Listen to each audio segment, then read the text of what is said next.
welcome to our channel. Today's topic is storytelling. இன்னைக்கு நம்ம ஒரு சூப்பரான கதை தான் பார்க்க போறோம். நம்ம இப்போ டிலே பண்ணாம ஸ்டோரிக்குள்ள போலாம். ஒரு ஊர்ல ஒரு ராஜா இருந்தாரு. அவர் அவரோட கடைசி காலத்துல இருந்தாரு. அவருக்கு மொத்தம் 3 பையன் இருந்தாரு. அவர் சாகிறதுக்குள்ள அவங்க 3 பேர்ல யாராவது ஒருத்தவங்கள ராஜா ஆக்கிட்டு செத்து போயிடணும் அப்படின்னு அது அவரோட ஆசை. அதனால அவர் அவங்க 3 பேரையும் கூப்பிட்டு, நான் உங்களுக்கு ஒரு 1 month டைம் கொடுக்குறேன். அதுக்குள்ள நீங்க மக்கள் கூட நல்லா போய் பழகுங்க.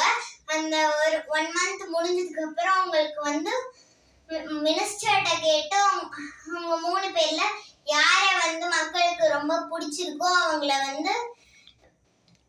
ராஜா ஆக்கிடுவேன் அப்படின்னு சொன்னாரு. அதனால எல்லாரும் போய் மக்களோட பழகினாங்க.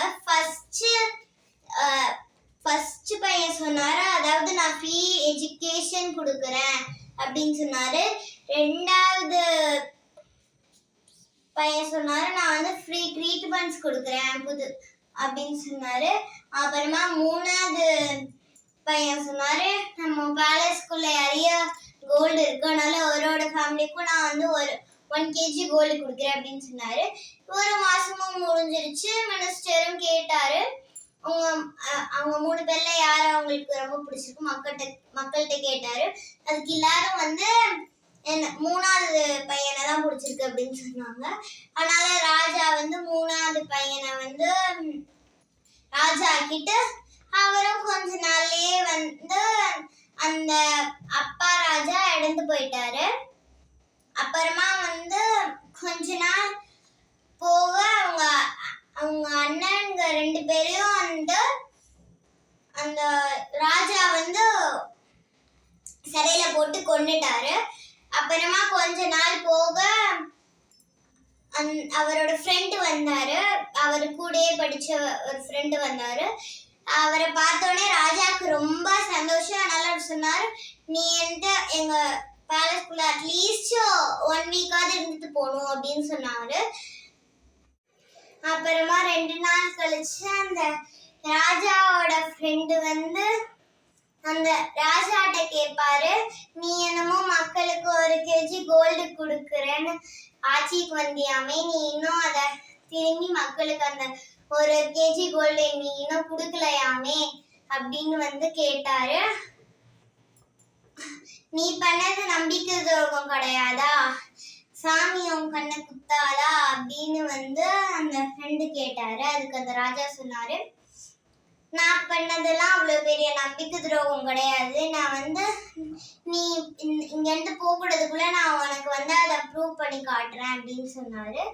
அப்புறமா ஒரு 2 நாள் கழிச்சு அந்த ராஜா அந்த ராஜாவோட ஃப்ரெண்டு அங்க ஒரு பெரிய பாண்ட் இருக்கும், அதுல மீன் பிடிச்சிட்டு இருந்தாரு. மாமா, உங்களுக்கு எப்படி மீன் பிடிக்கிறதுன்னு தெரியும்ல, சொல்லுங்க. மீன் பிடிக்கிறதுன்னு நம்ம தான் அந்த ஊட்டி போயிருந்தப்போ அந்த லேக்கில் பார்த்தோம்ல, ஒரு பெரிய குச்சி மாதிரி இருக்கும். அந்த குச்சிக்கு கீழே ஹூக் இருக்கும். அந்த ஹூக் வச்சு பிடிப்பாங்க. அந்த ஹூக்கில் ஃபுட்டு வைப்பாங்க, புழுவோ இல்லை இந்த மாதிரி ஏதாவது ஃபுட்டு வைப்பாங்க. மீன் அதை பிடிக்க வந்தோடனே அதை தூக்கி வெளியே போட்டுருவாங்க. ஸோ இப்படி தான் யூஸ்வலாக தூண்டில வச்சு மீன் பிடிச்சிட்டு இருப்பாங்க. ஆமாம், அப்படிதான் அவரோட ஃப்ரெண்டும் மீன் பிடிச்சிட்டு இருந்தா. நீங்கள் சொன்னது கரெக்ட் தான். அப்புறமா அந்த ராஜா வருவார் பொறுமையா. அவர் பார்த்து கேட்பார், நீ என்ன இங்க இவ்வளவு மீன் துடிச்சிட்டு இருக்கே தரையில, அதுக்கெல்லாம் நீ இறைய போடாம நீ இந்த பாண்டுக்குள்ள இருக்க ஃபிஷ்ஷுக்கு திரும்பி இறைய போட்டுட்டு இருக்கியே அப்படின்னு கேட்டாரு அந்த ஃப்ரெண்டுகிட்ட. அந்த ஃப்ரெண்டு சொன்னாரு, எனக்கு மீன்களுக்கு இறை போடுறது என் வேலை கிடையாது, மீன்களுக்கு இறை போடுற மாதிரி காட்டி அது மீன் அதை பிடிக்கிறது தான் என்னோட வேலை அப்படின்னு சொன்னாரு. அதுக்கு அந்த ராஜா சொன்னாரு, நீ பண்றது பெரிய நம்பிக்கை துரோகம் கிடையாதா, நீ மீன்களுக்கு சாப்பாடு கொடுக்குற மாதிரி கொடுத்து அதை கொன்றியே, அது நம்பிக்கை துரோகம் கிடையாதா, சாமி ஃபர்ஸ்டும் நீ பண்ணதோட நான் பண்ணது கம்பேர் பண்ணி பார்க்கும்போது நீ பண்றதா தப்பு. ஃபர்ஸ்ட் சாமி உன் கண்ணை குத்துமா இல்ல ஏன் கண்ணை குத்துமா அப்படின்னு வந்து அந்த ராஜா கேட்டாரு. அதை கேட்டோடனே அந்த அவரோட ஃப்ரெண்டு வந்து அப்படியே சிரிச்சுட்டு போயிடுவாரு.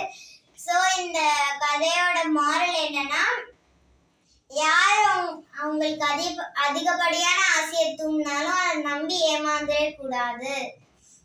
ஸோ மக்களே, இந்த இந்த நீர் குற்றத்துல உங்களுக்கு இது ரொம்ப முக்கியம். ஸோ நம்ம அடுத்த வீடியோல பார்க்கலாம். பாய்.